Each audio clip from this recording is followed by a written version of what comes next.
Olá, mulheres! Aqui é Céri Silva, do Mulheres Ensinando Mulheres. Hoje vamos para o capítulo 10 do livro A Guardiã do Lar, de Bruna Oliveira. Vamos lá? Capítulo 10. Mães carentes, filhos doentes. E amava Isaque a Esaú, porque a caça era de seu gosto, mas Rebeca amava Jacó. Gênesis 25, 28.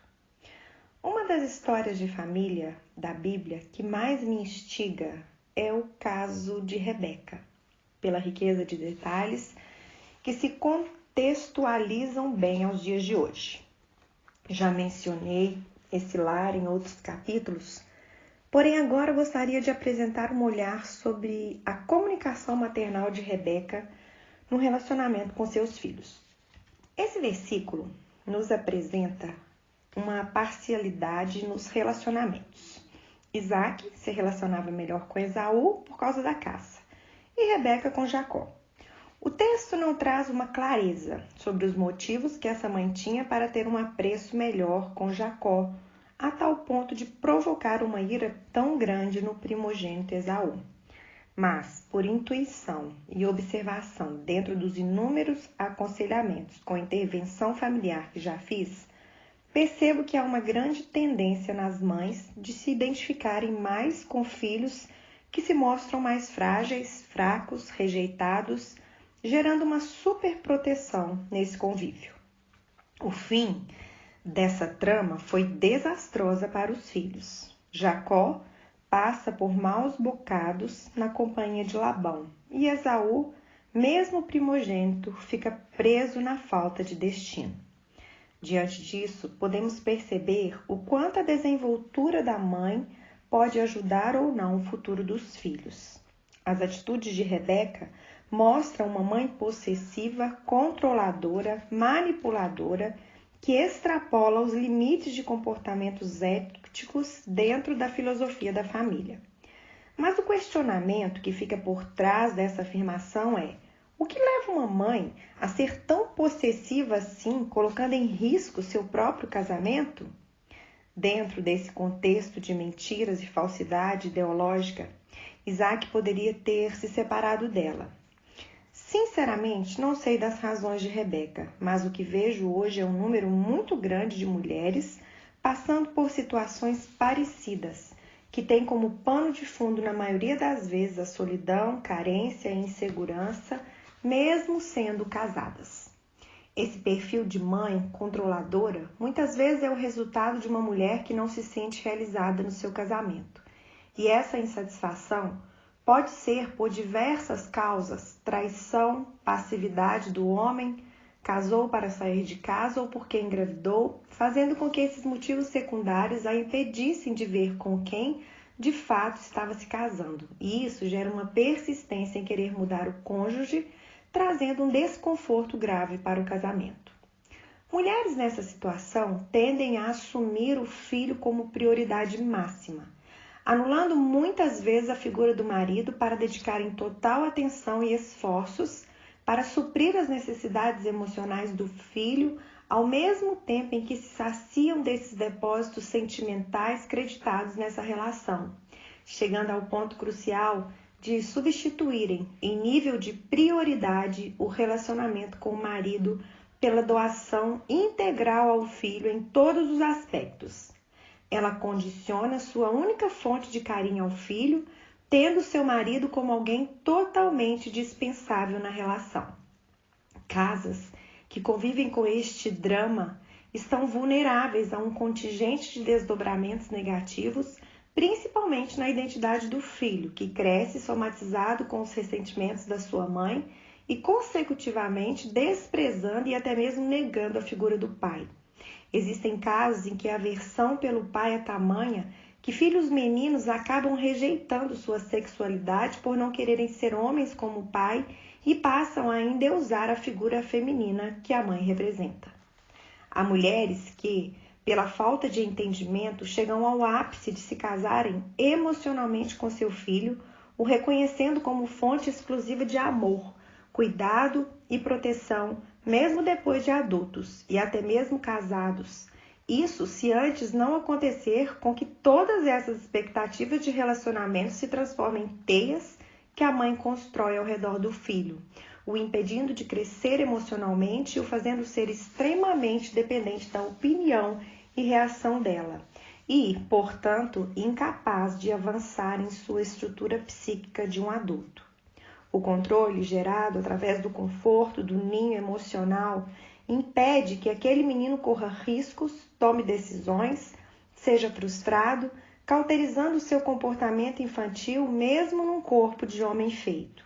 O cenário de uma dependência emocional é construído gradativamente através de acontecimentos que, aos olhos do casal, não têm nada a ver, como, por exemplo, a mãe que, por dó do filho, reagindo com sentimentalismo à insegurança da criança, tira o marido da cama a fim de que o filho possa dormir com ela.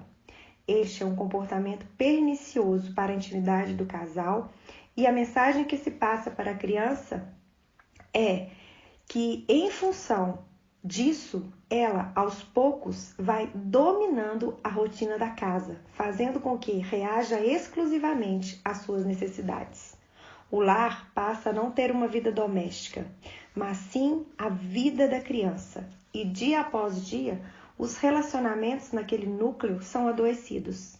Se existem outros filhos, eles simplesmente são anulados para que se viva em torno daquele filho, elegido pela mãe.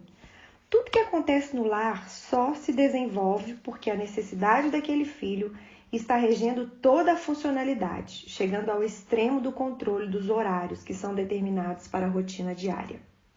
Nos aconselhamentos que já atendi, pude perceber que o núcleo de toda essa carência feminina está em um olhar idealizado de casamento. Muitas se unem em matrimônio não com o homem da vida real, mas com a figura idealizada, construída a partir de expectativas criadas que têm uma série de fatores, como, por exemplo, a figura perdida de pai. Ou seja, talvez pela má convivência ou não convivência com o pai, a mulher passa a criar o homem perfeito na sua imaginação a partir das carências de filha, das necessidades não supridas na fase infantil e passa uma vida inteira projetando no marido essa figura ideal. E como ela não consegue encontrar nele e muito menos o transformar nessa figura, ela se sente infeliz, carente, amargurada, muitas vezes não porque o cônjuge não seja bom, mas porque ela não consegue encontrar o pai perdido que idealizou nele. Há casos de mulheres que, em função do casamento difícil da mãe, conviveram com o pai distante e incapaz de suprir suas expectativas de filha. Baseada nessa falta, essa menina passa uma vida construindo em sua imaginação o homem que irá salvá-la da escuridão da falta de amor paterna incubada há anos em sua alma. Muitas vezes o homem irá salvá-la. É aquele que viverá exclusivamente para ela e demonstrará isso anulando todas as outras fontes de relacionamento para mostrar que ela é a única em seu coração. No dia a dia, ela exige essas provas de amor para ter certeza de que seu trono está intacto.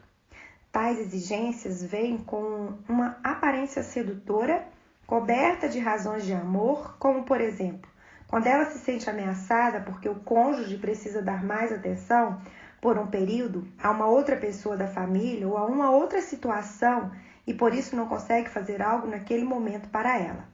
Este é um exemplo simples, porém muito rotineiro em alguns lares. A mulher, nessa situação, vê que tal pessoa ou situação representa uma ameaça ao seu bem-estar emocional e imediatamente promove acontecimentos para neutralizar tudo que está intimidando seu reinado. De maneira egoísta, ela quer sugar toda a fonte de amor do cônjuge para si, não permitindo em hipótese nenhuma o compartilhar desse afeto. Há homens que permitem à mulher direcionar sua vida e relações a este ponto, pois muitas vezes a mulher usa, inclusive, a linguagem sexual para manipulá-lo, impondo sobre ele suas condições. Ela o transforma em um homem castrado em seus sonhos e individualidade, fazendo com que ele viva somente para ela. Porém, quando o homem não aceita esse nível de controle, resistindo às suas imposições e tentando mostrá-la que o fato dele precisar desenvolver outras formas de relacionamentos ou contatos não quer dizer que não a ama, ela não entende e se sente rejeitada, não amada. Na cabeça dela é como se o tempo voltasse e a menina que procura o amor do pai entrasse em cena com toda agressividade e, consequentemente, no afã de não perder suas exigências cada vez maiores e por isso as brigas também, até que internamente ela desiste, se enclausurando em uma solidão marital. No próximo áudio, vamos terminar o capítulo de número 10. Até lá!